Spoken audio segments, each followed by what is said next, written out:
there, it's Amanda here from Lolli Lulu Crafts, and today we have some Christmas cards for you. What I would say, I hope are going to look really elegant, but are nice and simple to make in bulk. So we're using our Cricut here. I've done the design, so if you like it and you don't want the bother of actually doing the design yourself, you will find that on my website for you. So just go across using the link below this video and you will find a link on the blog post to take you to the download. But what we've got here is a card that you can make either popping up the layers or keeping them flat.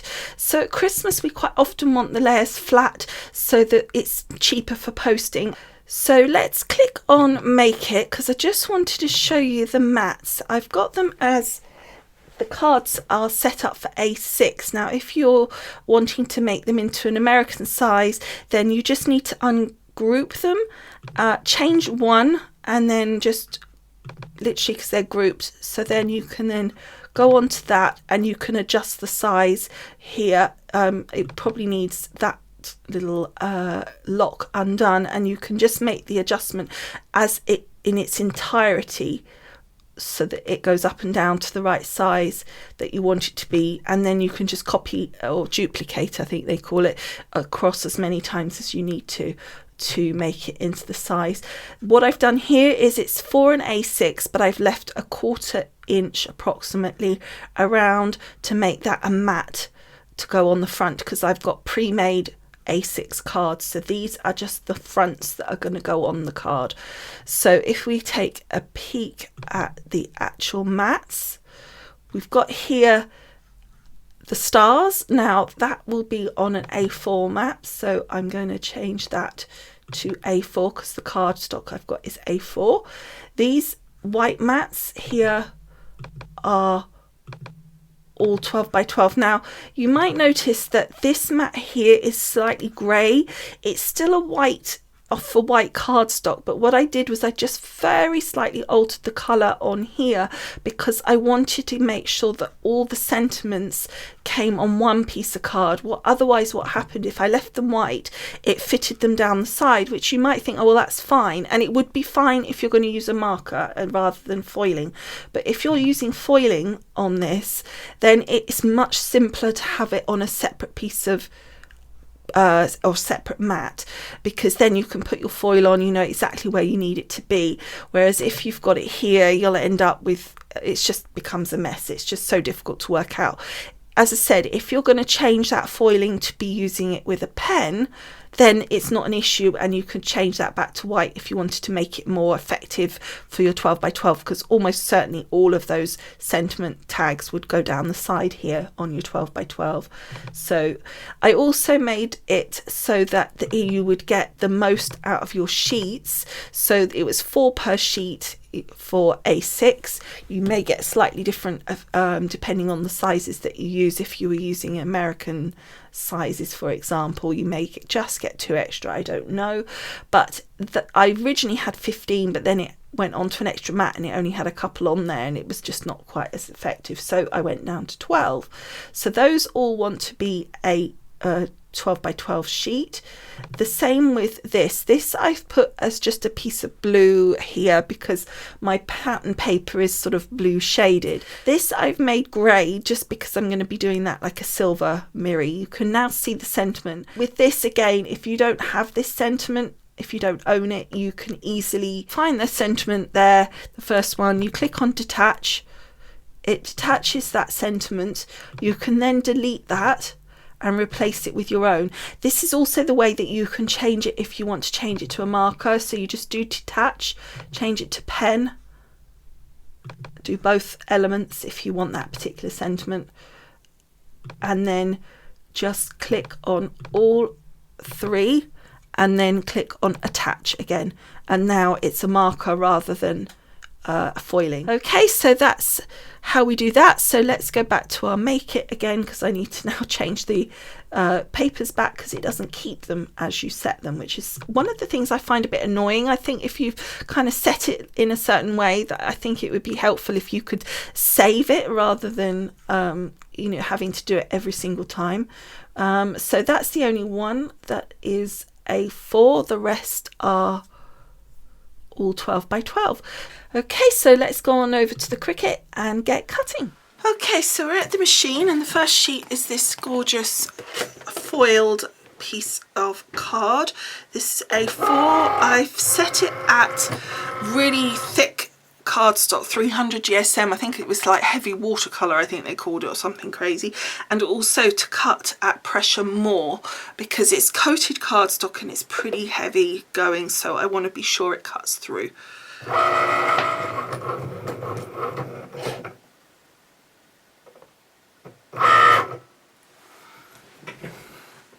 Just want to see if this has cut. It's really hard to judge, but yeah, it looks like it has, so we can pop that one out. The next one we want is this white cardstock.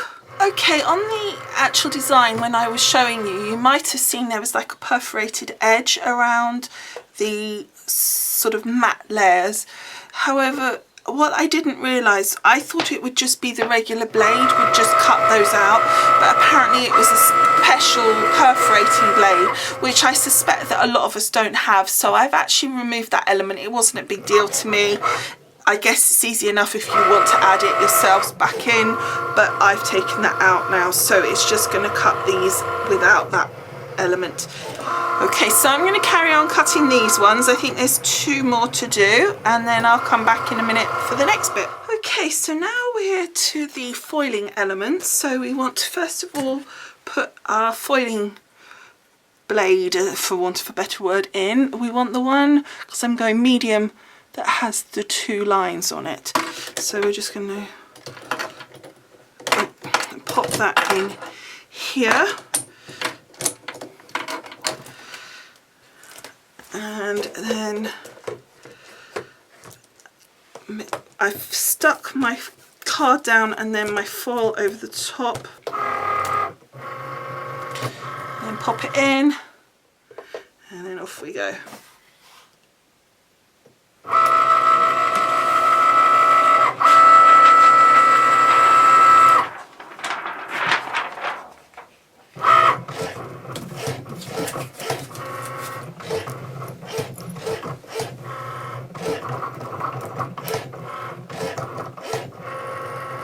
Okay, so that has finished the foiling. So the next trick is do not unload this, but what you want to do is very carefully peel off your foil, which is not always the most easy thing to do because it's still in the machine. Now the trick is trying to pull this last bit off.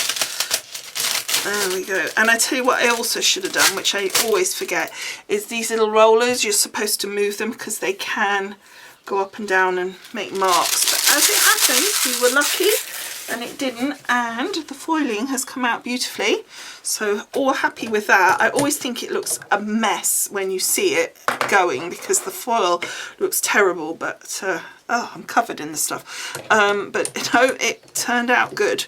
So that's great. I'm going to clean my hands. Look at me, I'm covered. So press the button and it should now cut out my symptoms. You might notice they're in a slight different position because of the foiling. What you can do on the screen is before you cut it, you can move them around. I just moved them down a little bit to make sure that I got them within that section of foiling. Okay, so that's that one finished. Fingers crossed it's cut them out. Okay, let's check it before. Yep, that's cut fine. It's always worth checking before you unload because if it hasn't cut through, if you haven't unloaded it, you can get it to go round again. But obviously if you've unloaded it, you can't because it won't have the same position. Okay, so that one's all done. And it should now be our pattern paper, which is going to be this gorgeous, lovely blue sort of star snowflakey paper. Okay, so I'm going to do the second one and I'll come back to you when these are all done. Okay, so there's everything cut out. I think it looks really good. I'm really pleased with this in particular. Look how gorgeous that is. Hopefully you can just catch that focus. There you go. So that looks really nice. And we've got our little stars. Paper layer, which you can hopefully just see the little stars on that as well. So I've got this pack of A6 white cards and envelopes. They come pre-scored, and as I said, with the envelopes, so I'm going to fold 12 of those up ready so that we can then start putting our cards together. Okay, so here's the cards all folded up, so that's 12 of them ready and done. When you're bulk making, it's usually easier to do like a whole job in one go. It tends to go a bit quicker. So next, what we're going to do is take each of these blue ones and we're going to pop those on the front. I'm going to try and make this all flat so that the postage, because it's Christmas, it makes it a lot easier for everybody if we do it flat, because obviously it goes as regular post then. You don't have to be too fussy about it being straight, you just want it to be sufficient that it's going to be in that aperture there, so it doesn't matter if it's absolutely perfect. As you can see here, it's not the straightest, but it's no big deal. And we're then just literally going to keep going, putting these blue bits on the front. Okay, so that's all the blue done. It's very hard for you to catch that. I'm hoping you can see it okay, but that's all those layers done. So now what we want to do is add our aperture pieces to the front. So I've got here my hunky-dory glue, and I'm just going to put a bit of the glue on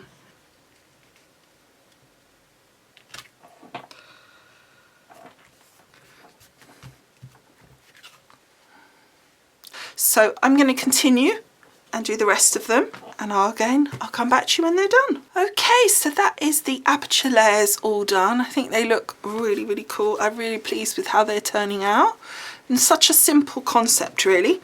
And so now what we want to do is put our little stars on to the top of our little trees here. So we're going to use some wet glue for that as well. So let's get going. So I thought the speediest way to do this is to literally take my glue, put a little blob on the top of the tree here, and then do all 6 with the little blob of glue, and then put the little stars on.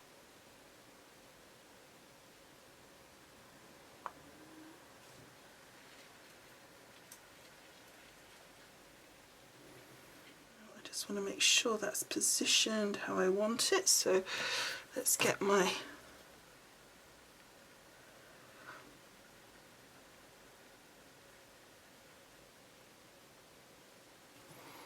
go. Okay, so that's 6 done. I'm going to do the other 6 and then I will come back to you. So now we need to put on our sentiments. So again, I'm going to use wet glue. I'm going to mostly put it in the middle part because the 2 edges are slightly higher, so I don't need the glue on that bit as much as I do the middle, and I'm doing it just a little bit thicker so that it will counter that little dip, and then we're not going to press too hard because that should hold that in place.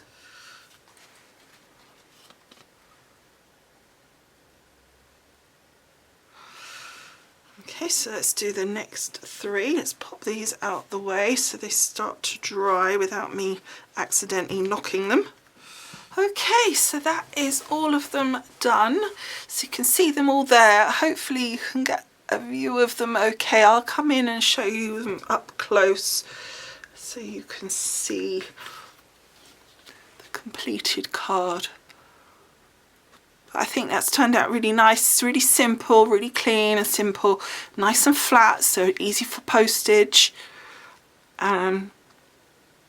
Just effective, nothing, just a little bit of foiling and a little bit of the delicate, but you could put any colour behind. You could obviously use any colour card, long as you had a layer to match. You could use any colour cardstock as well, so that would make a completely different look.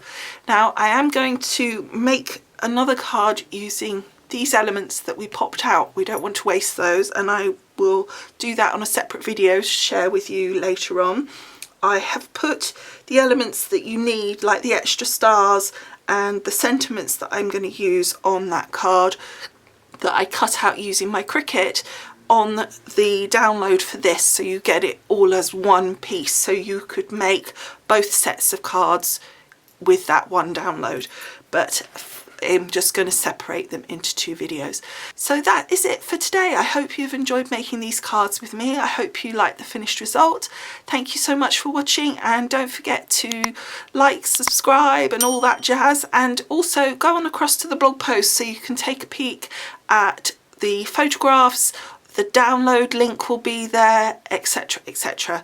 So do make sure you hop on across, and you'll find the link to that in the paragraph below this video. Okay, thanks so much for watching, and I will see you again soon. Bye for now. Bye.